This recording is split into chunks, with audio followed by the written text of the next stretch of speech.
It was one of the darkest moments in Indiana history. 90 years ago today, two trains crashed just south of Fort Wayne, causing the worst interurban accident ever. That disaster near Kingsland, Indiana, took the lives of more than 40 people. They were all on their way to the Allen County Fair here in Fort Wayne. NBC 33's Mark Evans has more.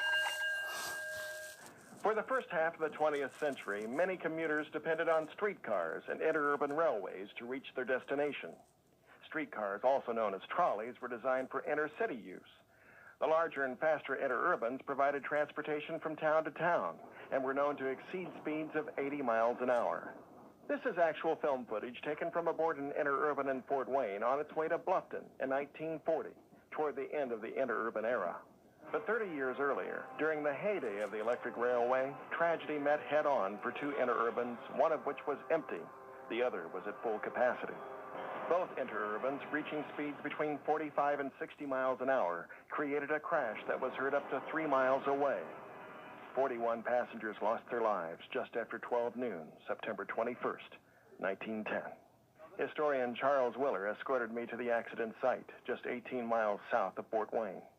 And way down over my shoulder where the power line curves is the deadly curve where the two interurban cars in 1910 could not see each other because of the trees and crashed head-on.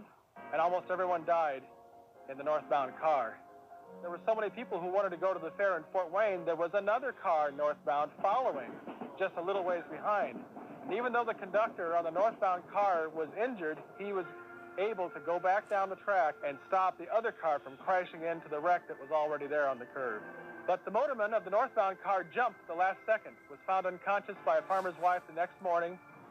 This was absolutely the worst accident in the history of electric railways anywhere. So the Indiana Railroad Commission says, you will put in block signals. These are kind of the traffic signals that the trolleys use on their railways to make sure that this could not happen again. At the time of the accident, this was the Fort Wayne and Wabash Valley Traction Railway. The circle with the swastika actually had the names of all the towns served by the Fort Wayne and Wabash Valley Traction Company. The swastika going in that direction was an Indian good luck symbol. If only the good luck symbol worked, as the accident brought even more bad luck to the interurban company.